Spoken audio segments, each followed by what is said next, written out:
Imran Khan rostrum पर आए हैं और खिताब करने लगे हैं United nation.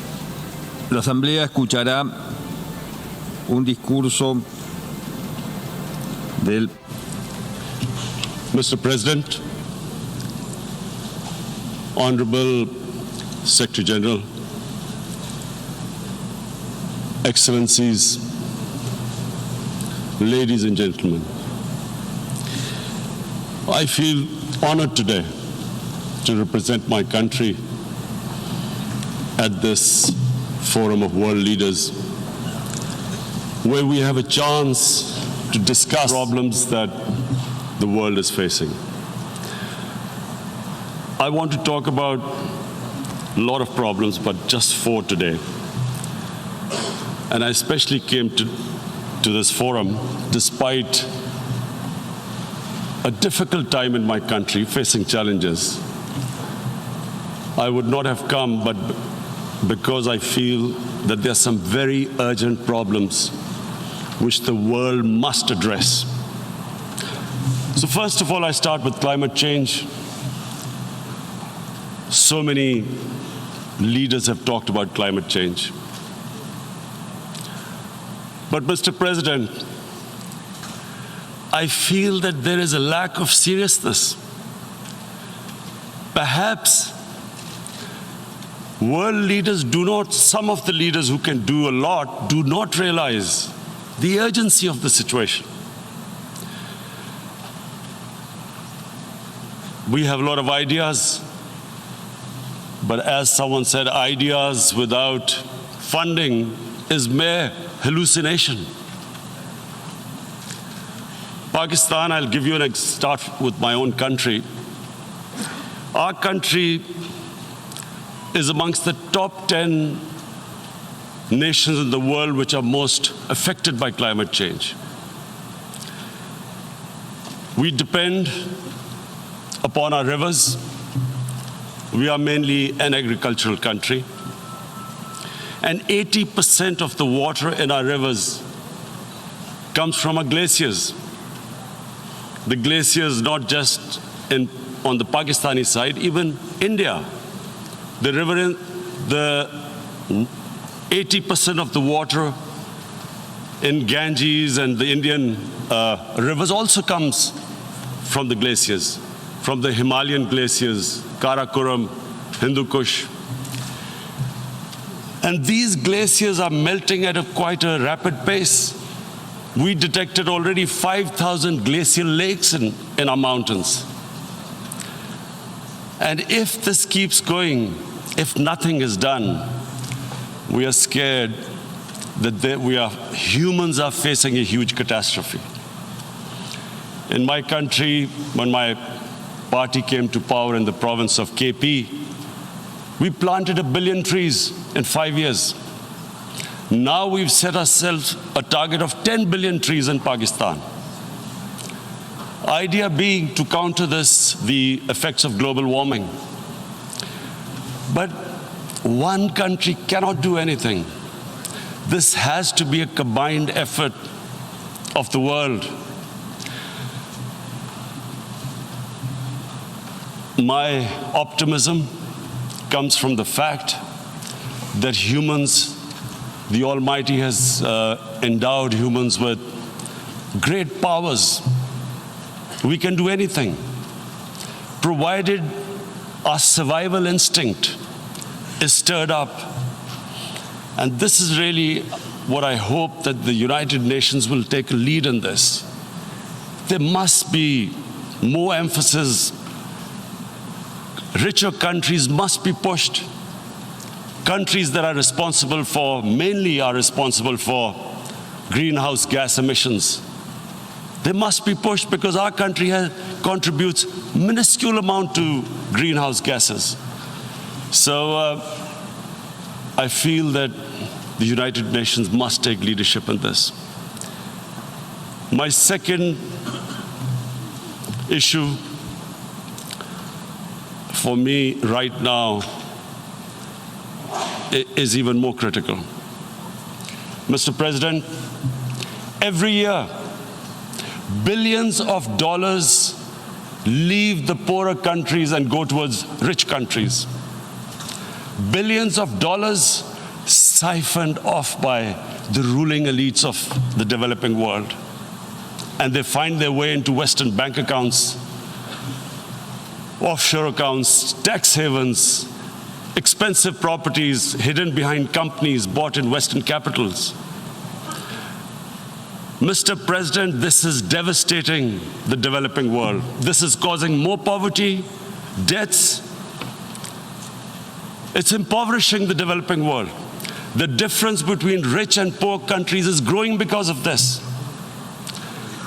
Money laundering, which happens because money leaves the poorer countries into rich countries, is not treated the same as, for instance, money from drugs or terror financing.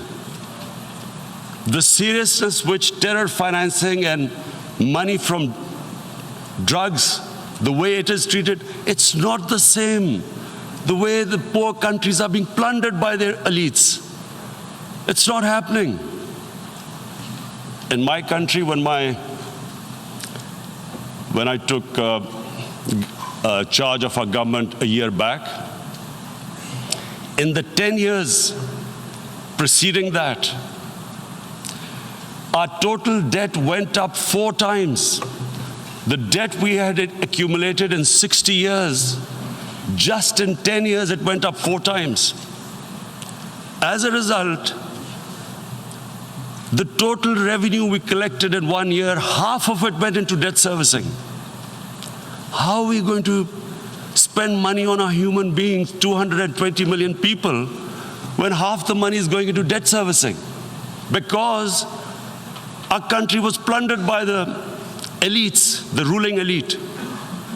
And easily they could get the money out. And when, Mr. President, we located properties in Western capitals bought by this money through corruption and money laundering, located the properties of these corrupt leaders, we find it so difficult to retrieve it. That money, if we retrieved that money, we could spend on our human beings. But they are such, it's so difficult. The laws protecting these criminals. We do not have the sort of money to have expensive lawyers and spend millions and millions of dollars. We need help from the rich countries. And Mr. President, it's critical. The rich countries must show political will. They cannot allow this to happen. How can the poor countries spend money on human development, which the United Nations asks, SDG? How are we going to do it when this money can easily leave our countries? So, unless the rich countries intend to build walls to stop economic refugees coming as we see right now, they must take action. They must take action now. It must be a deterrent. Corrupt ruling elites should not be able to take money out easily and park it into foreign bank accounts and into these properties abroad. And I never understand why. Why do we have these tax havens? Why is this allowed? Why shouldn't rich people pay taxes? Why is it legal to have these tax havens where you have these secret accounts? Because, world is changing. The population of the world is growing. Sooner or later, you're going to have a crisis. If the poor get poorer and the rich get richer, there is going to be a crisis sooner or later. So this is my second point. I hope that the United Nations takes a lead in this. It involves the IMF, the World Bank, Asian Development Bank. They must find a way of stopping this plunder of the developing world. My third point is Islamophobia. There are 1.3 billion Muslims in this world. There are millions of Muslims living in other countries, European countries, and the US as minorities. Islamophobia since 9/11 has grown at a pace where it is alarming. Human communities live together. There should be understanding amongst them. But Islamophobia is creating a division. Muslim women wearing hijab, it's become an issue. It's become an issue in some countries. Hijab is some sort of a weapon. A woman can take off her clothes in countries, but she can't put on more clothes. How is this happening? Because of Islamophobia. And how did this Islamophobia start? After 9/11. And why did it start? Because certain Western leaders equated terrorism with Islam. Islamic terrorism. Radical Islam. What is radical Islam? There is only one Islam, and that is the Islam we follow of Prophet Muhammad sallallahu alaihi wasallam. There is no other Islam. Radical Islam, Islamic terrorism, what message did they send to people in the West, and why is there Islamophobia? How is a person in New York, in the Midwest, in the US, in European capital, how is he going to distinguish between who is a moderate Muslim and who's a radical Muslim? Because terrorism has nothing to do with any religion. This Islamic terrorism, Islamic radicalism, and sadly used by leaders, this has been the main reason for this Islamophobia. And it has caused pain amongst Muslims.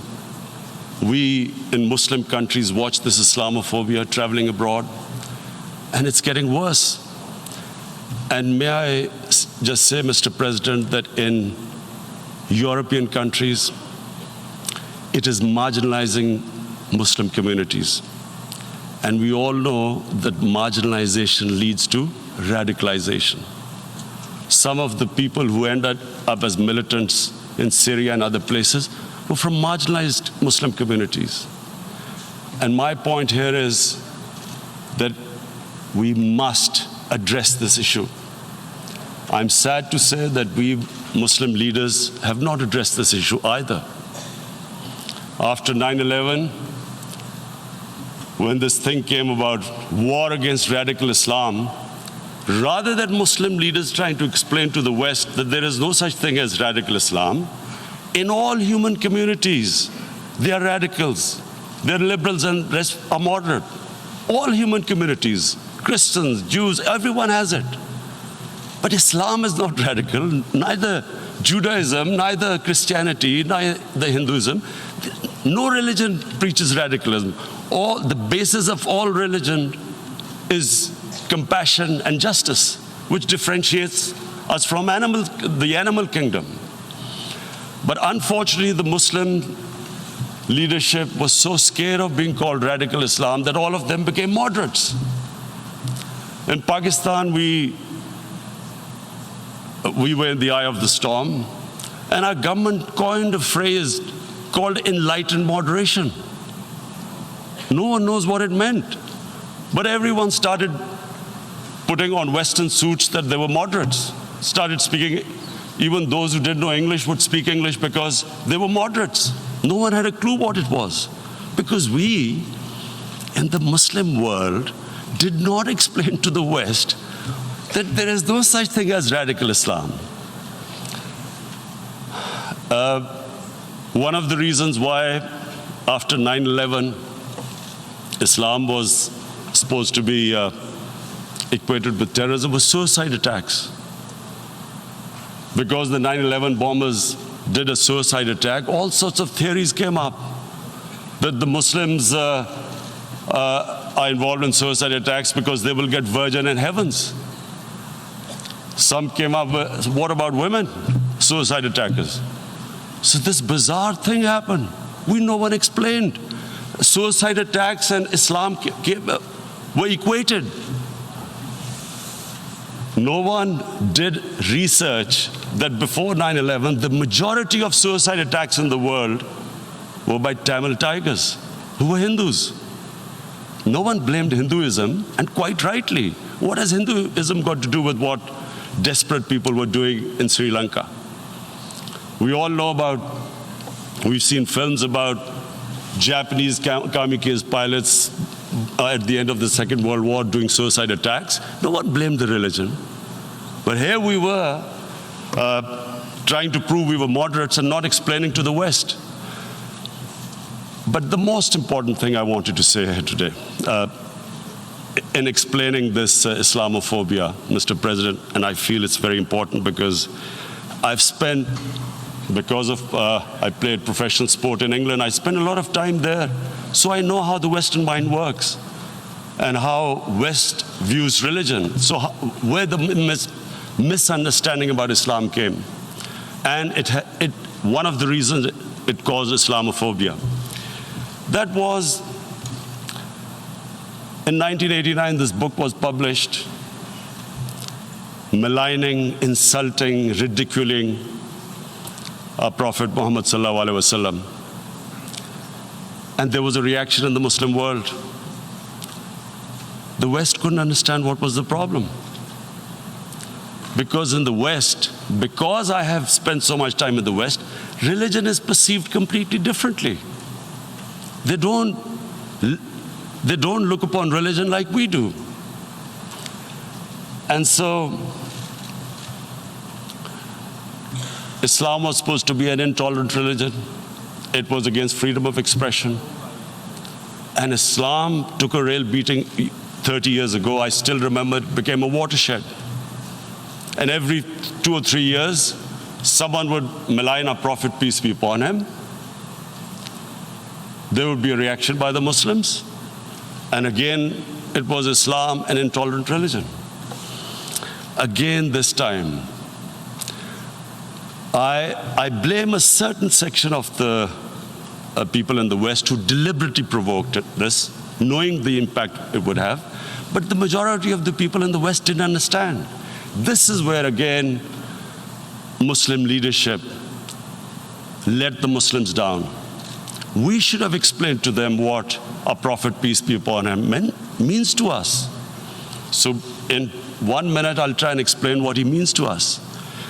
Our Prophet was the witness to the divine book, the Holy Quran. The Holy Quran is the book of guidance for Muslims, and the Prophet's life was living the Quran. He was an example of what the Quran guided us to be. So he is the ideal we all try to get to.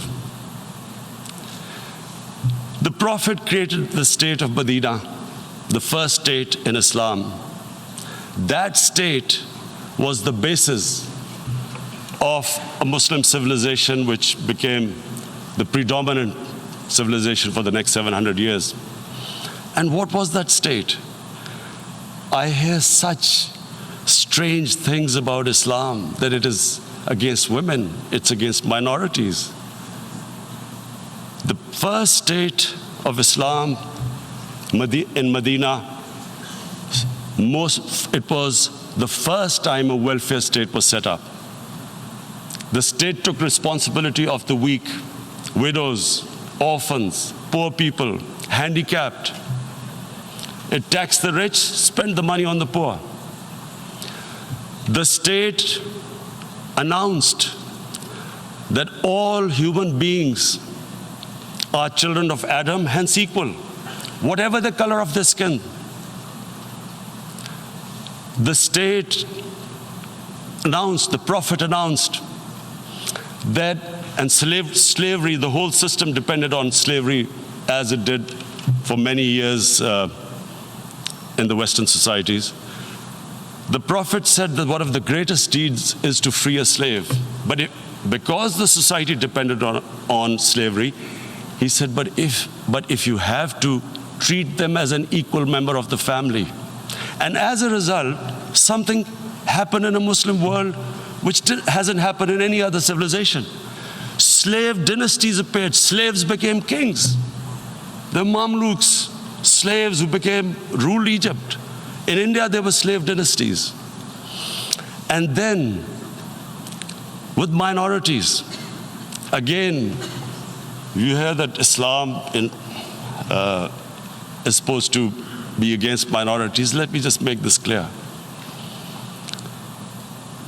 In Islam, the Prophet announced that everyone was free to practice his religion. It was a sacred duty to protect the places of worship of all religions. He announced that every person is equal in front of law, whatever his religion or his color. And this incredible case, and I always quote this, that the fourth Khalifa, the head of state of Medina, he lost a court case against a Jewish citizen. So, number one, it showed there was a rule of law, no one was above law. And number two, that a Jewish citizen was an equal citizen. So, Mr. President, when a Muslim society is unjust to its minorities, it is going against the religion of Islam and our Prophet, peace be upon him. So, it is important to understand this. The Prophet lives in our hearts. When he's ridiculed, when he's insulted, it hurts. As we human beings understand one thing: the pain of the heart is far, far, far more hurtful than physical pain. And that's why the Muslims react.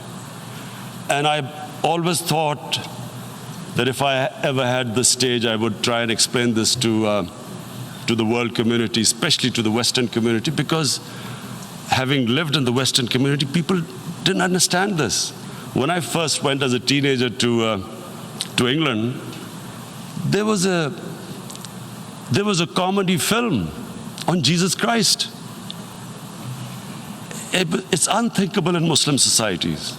So we need to explain that, look, in a human community, we must be sensitive to what causes pain to other human beings. We have, in the Western society, and quite rightly, the Holocaust is treated with sensitivity because it gives the Jewish community pain. That's all we ask. That do not use freedom of speech to cause us pain by insulting our Holy Prophet. That's all we want. And now, the number fourth point, Mr. President, and this is the most critical point, is the reason why I especially came here. It is about what is happening in Kashmir. Before I go on this, I want to make one thing clear, that when we came to power, my first priority was that Pakistan would be a country which will try its best to bring peace. We had been through this war on terror. We joined the United States war on terror after 2001. And Pakistan went through one of its worst periods where 70,000 Pakistanis died and over 150 billion was lost to our economy. And Mr. President, I oppose the war because